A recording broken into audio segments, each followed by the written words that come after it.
What's up, Minecrafters? My name is Matthew Conde, and welcome back to another episode of Journey to Hermitcraft. Here we are in the Hermitcraft world, just trying to figure out what we're gonna do today. We're over in the Valley of the Sugarcane, just, sitting next to our little hippie van and trying to figure out what we're gonna do. In the last episode, we talked about building this waterfall up, and I'm really excited about doing that. So I've dug a little bit out, I've started to consider what I wanted to do over here, and I even did a little bit of I even did a little bit of resource gathering and have placed those blocks over here too. So let's get over here, I'll show you real quick. Come on, dirt. And we got a couple shulker boxes over here of our stone, our cobblestone, dirt, some coarse dirt. We just got a bunch of our blocks in here, and then all of our nature stuff. So some trees, some bushes, some flowers, those types of things.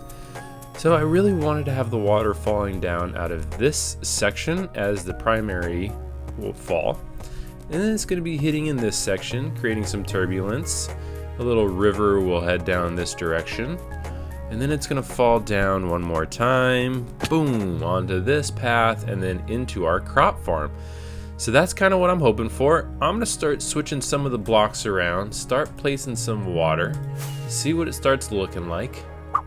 Alrighty, so first things first. So I'm up here in the hole that I want the water originally falling out of. So one of the first things I do, as I showed you earlier, is I just create the main channel. And again, this is just a rough path, a really rough channel of where I want all the water flowing and where I want it ending up. Then I come up to the very top where the water source will start. And I want the water to fall straight down. If anything, the water can go back inwards, like the water won't go back in, but you can have a little bit of depth behind where your waterfall is, but you don't want any blocks protruding outward here, for instance, like that. You don't want any of those. So I wanted it to go straight down, and I also knew that I only wanted it to be roughly 2 wide. So what I did was created a little channel. So you see how these blocks are higher and these blocks are higher. That means the water has to flow down to these 2 blocks, and then it'll only be a 2-tier waterfall. So let me show you. So for instance, if the water starts here, you see it's all trickling down straight through the path that we created, and it's a 2-block wide. So now let's go take a look at this from the distance. So from over here, see, that's pretty much exactly what I want the fall to look like. So it's 2 wide. I'll add some more water sources in here after I clean that up and change those blocks out. And again, I'll be changing out the blocks behind the waterfall and underneath the waterfall and surrounding them. But I want to kind of get my water path source done first. So I'm happy with this. I need to add a block or 2 down here on the bottom to create some turbulence. And then this next little drop down will be my next focus, because you can pretty much just connect the 2 afterward fairly easily. So let me go place a few more blocks and I'll show you exactly what I'm talking about. So just like this. So as you can see, we started just pulling out some of the regular stone, and we have andesite, we have cobblestone. These are cobblestone slabs, and then these are the mossy cobblestone slabs, and we just threw some moss in there and just some random block types. So this will be behind the waterfall, and we've dug in slightly just again to kind of give yourself a little bit more dimension, have a little bit of an exploring area back behind here. And then the water's going to be falling down off of these 2 blocks right here. So one of the things that we're going to want is to place a block on the ground where the water's going to be hitting. So let's go ahead and take a quick look at what this does to the waterfall. Don't die. We're just placing it here for now, even though that's not where it will be. And I've changed some of the blocks up in here too. Not much, not a lot, but just enough. Alright, so I placed the block in the wrong spot, so let's move that over a little. And we do want the cobblestone, so let's place it right under that one. So you see how it lifted it up and it caused a little bit of turbulence there? I think we want to do that right here as well. We can even use these slabs, and then it just adds a little bit of turbulence like that. So I think that's basically what we're going to want it to look like. We can play around with this a little bit just to kind of add, see, there you go, boom, a little bit more depth to it. And then we'll do the same thing down here. So I'll change out a bunch of these blocks. We'll do very similar patterns to what we're doing back up in here, all the way down. And then here's our next little drop off. So we'll do the same thing. You can see we've already dug into the wall slightly here, so it recesses back in a little bit. And this one isn't going to be that tall, so we might not put any blocks below it. We might just let that fall right into the next little river, and then so on and so forth all the way down to here. So let's start working on this next little section, and then we can connect all the waterfalls in this whole little area together. And voila, check it out, guys, we got it all hooked up. Let me just eat something real quick, sorry about that. But yeah, it's starting to come together. So I'm still moving blocks around one by one, but as you can see, we have all the water connected. I wish I could just stall up here in the sky. So we have our river coming down. So our first waterfall into the river, into the second waterfall, into the crops. So I'm gonna add some more stone over to this little waterfall area and some vines and some mossy cobblestone and all that, but I'm just slowly going around and adding some vines to this build wherever I think they should go, and then you can come back later and chop them out if they don't work there. But yeah, so in order to make this thing come alive, we'll put some vines, we'll put some plant life along the side, so we'll put some bone meal and make some more of these little shrubs, we'll put some bushes and things like that. But the other area, I like to kind of do all that in stages. So, you know, we got the primary stuff done. Let's take a look at it from over here again. And then we're going to go start on the other project because it's very similar to this one. So, boom, that's all starting to look real nice. I haven't put any vines up in there yet, so I'll start doing that here in a sec. But dang, this is all coming together. The other section I needed to work on is this guy right here. So I'm gonna start placing these blocks. It's all similar blocks, all similar type of work we're doing here. So instead of completely switching gears and going to another project, I'm just gonna come in here and start placing a bunch of blocks over here.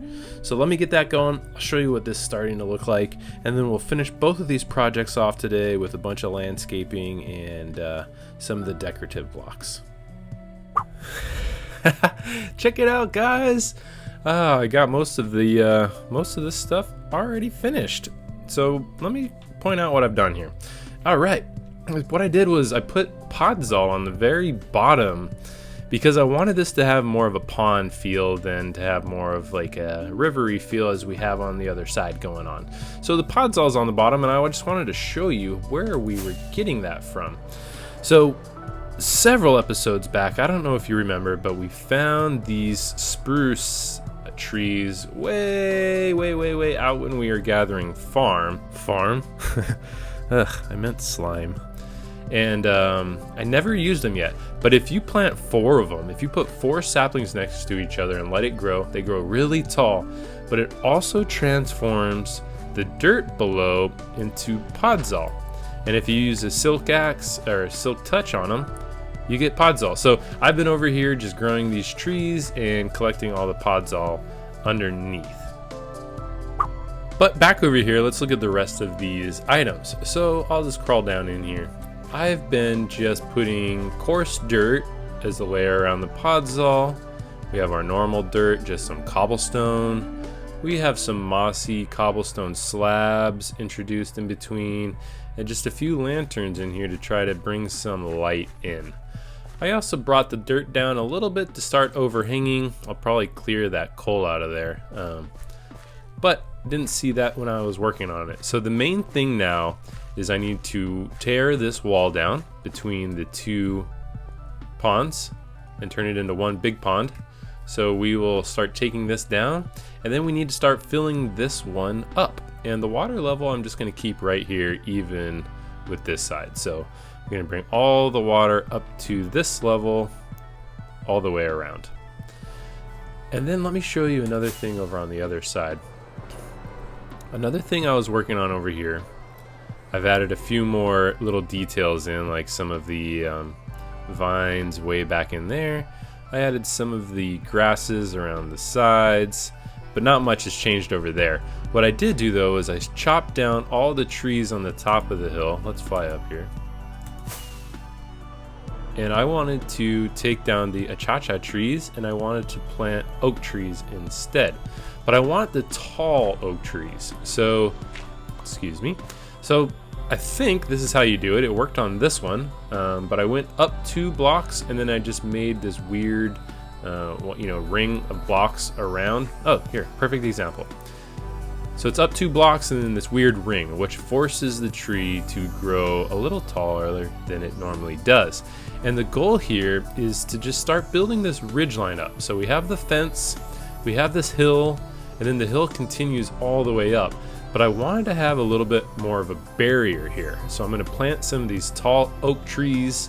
Then we'll come back through and plant some of the smaller oak trees. And then we're going to do similar stuff with this bamboo and potentially some of the leaf blocks like we did down there, and just create a big old visual screen up here, just to kind of box in the valley.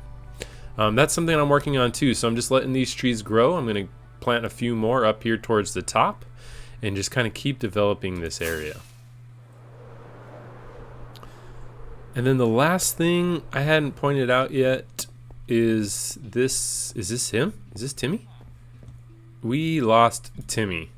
This is not Timmy, and that is not mending. So what I was trying to do is, I'm not sure if you're aware, but if you let a villager get infected and turn to a zombie villager, and then you cure him, all these trade prices drastically go down. So for just give you an example, instead of this being 14 emeralds, this could be 1 emerald or 5 emeralds. So what I was trying to do was let a zombie in there to infect him.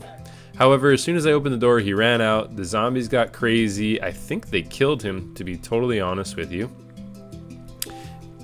If they didn't kill him, I don't know where he went. He is hiding somewhere. He could be up in the house or somewhere else. But it also made me... Whoa, dude. What's up, guy?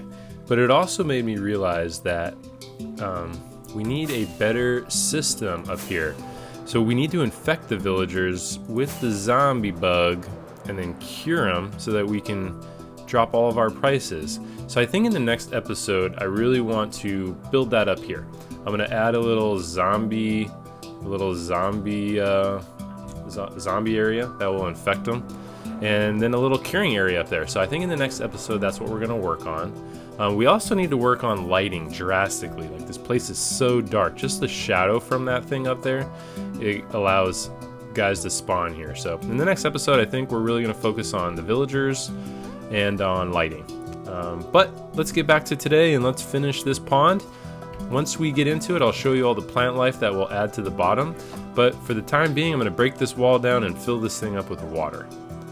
Alright guys, so we've gotten a few more details in. Let me show you. So clearly all the water's placed. I had to move the lights up a little bit because they were pretty much right where the water level is. I've put in a few vines. I want these things to start growing so I can start figuring out which ones look good and which ones don't. We'll need a few more vines here, and so on and so forth. So we're gonna keep, changing things as time goes on. And then under the water, you can see I've started to add these sea grasses around, just picking and choosing where I think they might look good. And then I also had some of these kelp. So these kelp will actually grow tall. So you see these ones are already starting to grow. They're more than 1 block. I placed them under blocks strategically so they don't grow too tall. Like for instance, that one will only grow into that block. We got a few others over there. I think we need a few more on this side, maybe on this block here. That one will grow that tall, and that one will grow fairly tall all the way up out to the top of the water there. So, it's really just about picking and choosing what plants you want where.